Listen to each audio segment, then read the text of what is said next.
Olá, tudo bem? Eu espero que sim. Meu nome é Jederson Freitas, consultor de segurança da informação e segurança cibernética com mais de 19 anos de experiência nessas áreas. E hoje, dia 15 de maio, eu selecionei os seguintes destaques para o Notícias do Mundo de Segurança da Informação. Fraude financeira em 60% dos sinistros cibernéticos. Mais de um terço das empresas sofreram múltiplas violações em 2024. E SOC 2, IPA e LGPD. Lições dos Estados Unidos para fortalecer a segurança da informação no Brasil. E eu começo com essa notícia que fala: fraude financeira em 60% dos sinistros cibernéticos. A seguradora americana Coalition, especializada em seguro cibernético, informou que registrou menos registros de incidentes de ransomware em 2024 do que no ano anterior. As perdas médias por ransomware nos Estados Unidos foram de 108 mil dólares. Segundo seu relatório, foram ligeiramente menores que a média global, de 115 mil dólares, de acordo com o relatório de sinistros cibernéticos de 2025. Fraudes em transferências de fundos e comprometimento de e-mails comerciais representaram 60% dos sinistros comunicados à operadora. Entre as conclusões do relatório, os setores de consumo e manufatura, incluindo agricultura, alimentos, bebidas, mineração e plásticos, apresentaram o maior número de reivindicações, enquanto as empresas do setor de energia apresentaram os maiores valores. Além disso, o valor dos fundos de seguro solicitados pelas empresas para cobrir ataques de ransomware diminuiu 7% de 2023 para 2024. No documento, a companhia ressaltou sua habilidade de recuperar dinheiro desviado em casos de fraude em transferências financeiras. De acordo com a Coalition, a companhia recuperou 31 milhões de dólares em 2024, sendo mais provável que a recuperação ocorra quando os segurados notificaram prontamente as transações fraudulentas à seguradora. A Coalition declarou ter recuperado o dinheiro em aproximadamente um quarto dos casos e recuperado completamente em 12% dos casos. Em outro sinal da importância da segurança da cadeia de suprimentos, a Coalition relatou que violações de terceiros representaram mais da metade de todas as reivindicações, 52%, com valor médio de 42 mil dólares. Empresas que utilizaram a Change Healthcare para processamento de transações registraram reivindicações com a Coalition, com média de 22 mil dólares, enquanto clientes da concessionária de veículos CDK Global registraram reivindicações com média de 63 mil dólares. São dados bastante importantes, né, pessoal? E mostra, em certo nível nessa matéria, a importância de termos um monitoramento eficiente e termos ações concretas já no início das tratativas para a contenção e muitas vezes para a resolução dos incidentes. Isso é extremamente importante. Ah, mas agora diminuíram os ataques de ransomware.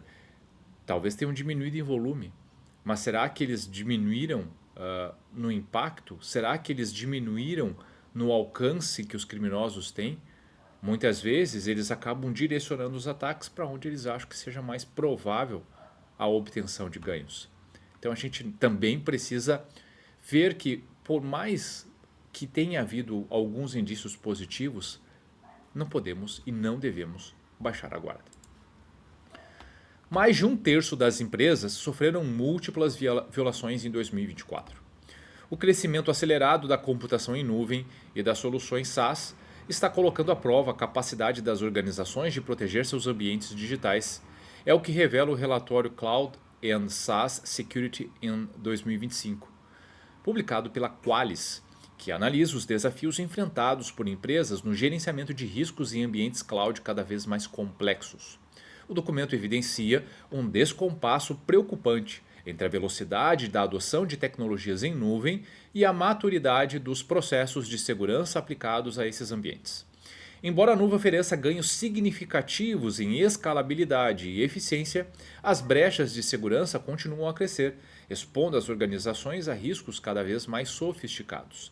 Entre os principais problemas apontados pelo relatório estão incidentes de segurança recorrentes, 28% das empresas sofreram ao menos uma exfiltração de dados em ambientes cloud ou SaaS no último ano. Mais preocupante ainda, 36% relataram múltiplas violações de segurança nesse período. Complexidade das ferramentas de segurança. 60% das organizações utilizam duas ou mais soluções distintas para proteger seus ambientes cloud, o que dificulta a gestão integrada de segurança e aumenta a superfície de ataque. Erro humano como principal causa das falhas. Mesmo com o avanço das soluções de segurança, o fator humano permanece no centro dos problemas. Muitas máquinas virtuais auditadas ainda não implementam controles básicos, como autenticação multifator, expondo dados críticos a riscos evitáveis. Novos desafios em ambiente cloud modernos. A crescente adoção de contentores, cargas de trabalho baseadas em inteligência artificial e ambientes multi-cloud torna a detecção de ataques mais difícil e a resposta a incidentes mais lenta. A exfiltração de dados por meio de chaves API é um exemplo claro de como os vetores de ataque estão evoluindo. Além disso, o relatório reforça que a sofisticação dos ambientes cloud exige uma abordagem de segurança mais moderna que vá além das práticas tradicionais. A complexidade técnica e a falta de integração entre soluções criam pontos cegos críticos, dificultando tanto a identificação quanto a mitigação de ameaças. Diante desse cenário, a segurança em nuvem precisa deixar de ser tratada como um projeto isolado e se tornar parte fundamental da estratégia de negócios. E isso inclui adotar soluções integradas e modulares que permitam maior visibilidade e controle sobre os ambientes cloud. Reduzir a complexidade operacional por meio da consolidação de ferramentas e da centralização da gestão de segurança. Investir na capacitação contínua das equipes de TI e segurança para lidar com ambientes altamente dinâmicos. E, por fim, estabelecer indicadores claros de performance que permitam monitorar, avaliar e ajustar as defesas em tempo real. Mais do que um alerta, o relatório da Qualys é um convite à revisão profunda das estratégias de proteção em nuvem. Proteger ativos digitais em um mundo cloud first exige visão estratégica, processos maduros e uma postura proativa diante de um cenário de ameaças que não para de evoluir. Essa matéria, para mim, assim, está muito bem estruturada. Muito bem. Esse relatório da Qualys está fantástico. Ele aponta, ele consegue direcionar para aquilo que é o cerne. Estratégia. Aquela história de vamos primeiro e pensamos em segurança depois, tem se mostrado nos últimos anos, ela não funciona. Então, entendendo que é preciso pensar em segurança primeiro, que é preciso que segurança esteja inserida na estratégia de negócio desde o primeiro momento, acaba sendo, talvez seja uma palavra forte, mas vital.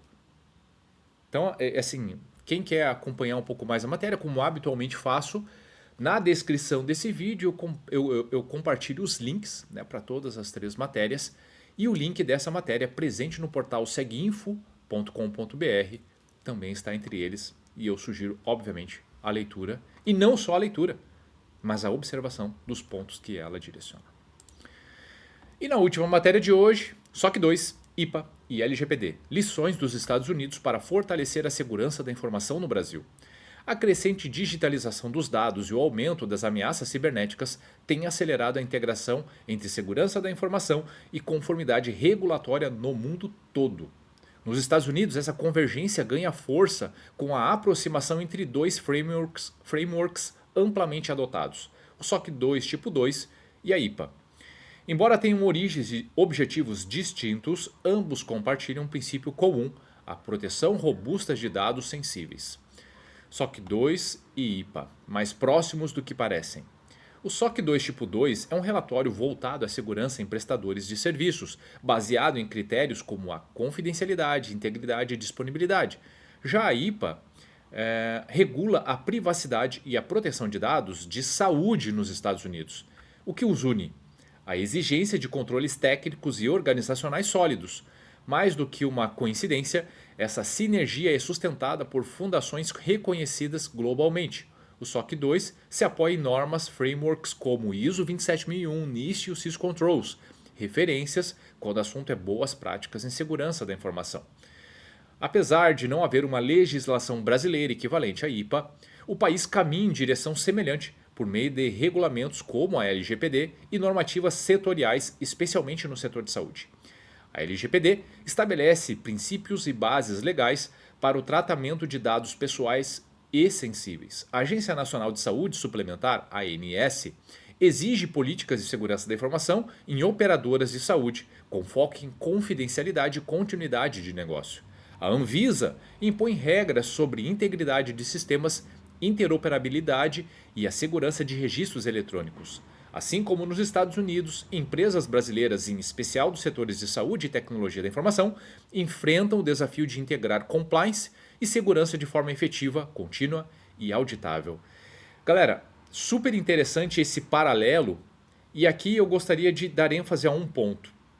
Muitos profissionais habitualmente, e não estão errados, mas isso pode também ser uma armadilha, dizem: não fazemos segurança por conformidade. Conformidade é uma coisa, segurança é outra. Tudo isso está correto.